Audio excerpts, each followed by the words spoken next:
Many chefs around the world today are overly frustrated with the inconsistency in the quality of their live lobsters in today's seafood supply chain.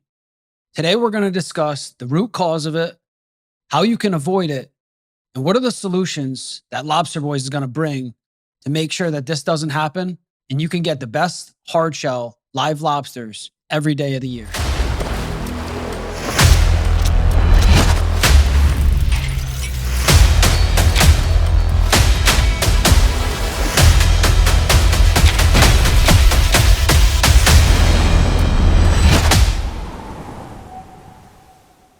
We know there's a lot of marketing around the Maine, USA commercial lobster industry, but we're here to talk about how much meat is in a Canadian hard shell Lobsterboys lobster versus a USA, Maine, firm shell, hard shell. They come up with all these names for the summer fishery. So it's interesting because we did an experience with a customer in Chicago, and he has separate tanks for his different size lobsters. So we did a separation because his customers in the Chicagoland area were saying, why is your lobsters, a couple dollars higher than other competitors around the area? And no one really understood the educational process around this. So we did a great job giving him information on the yield around a Canadian hard shell lobster is around 30%.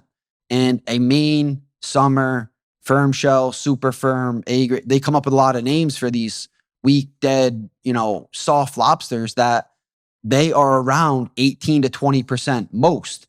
So with this said, we had an experience of how much would sell and the value of what the customer was coming in and purchasing. So they came into the store, and these tank of there was a lot of questions around what's the difference of the lobsters and educating the consumers.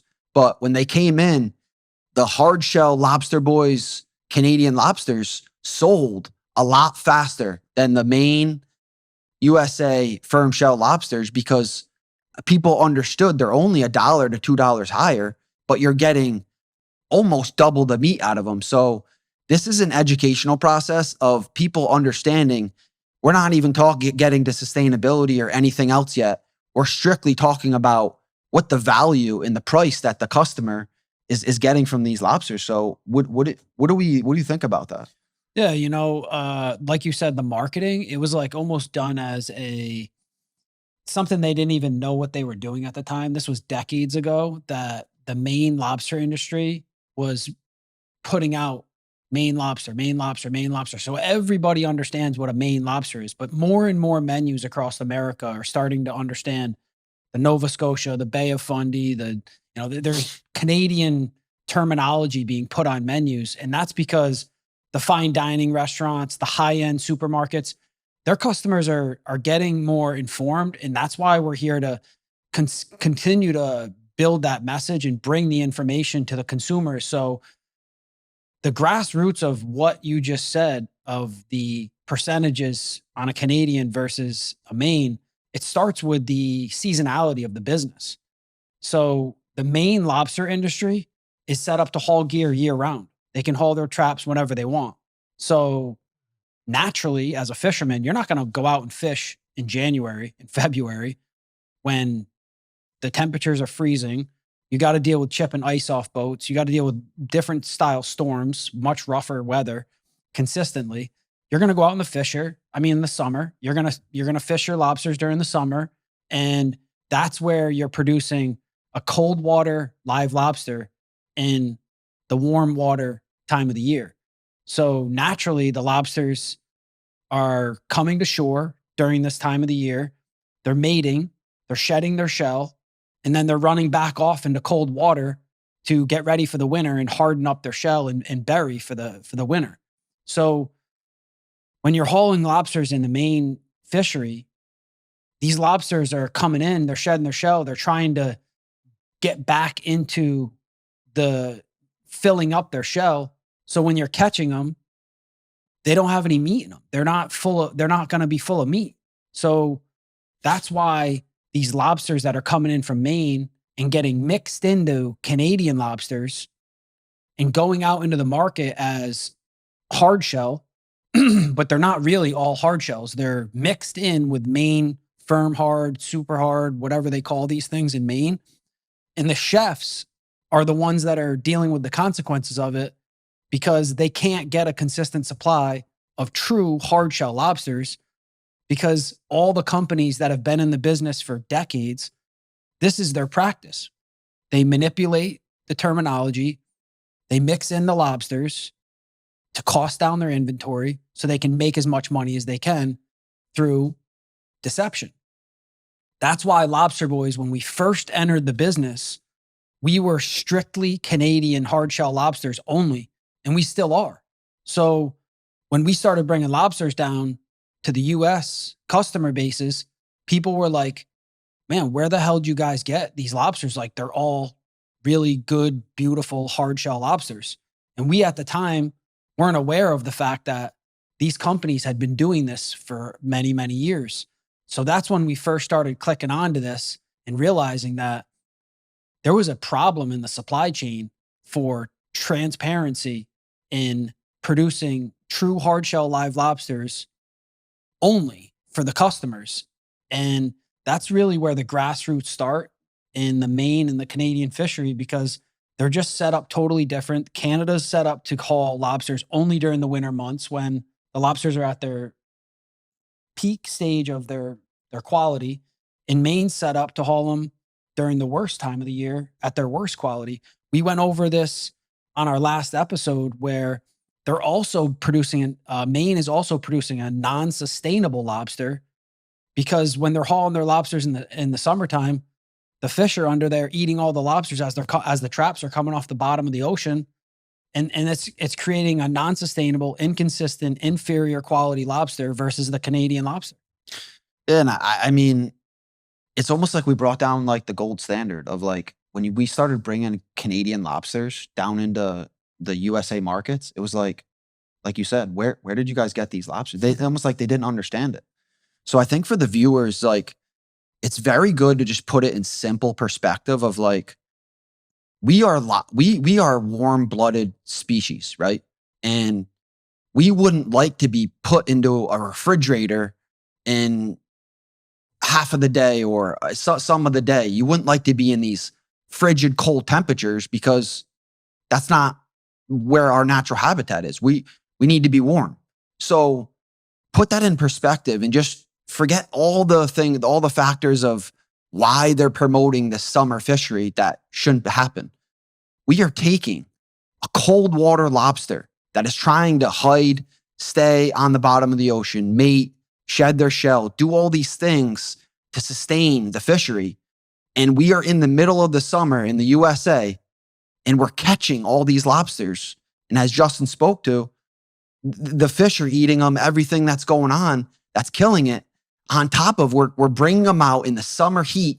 Half of them are arriving dead to the shore.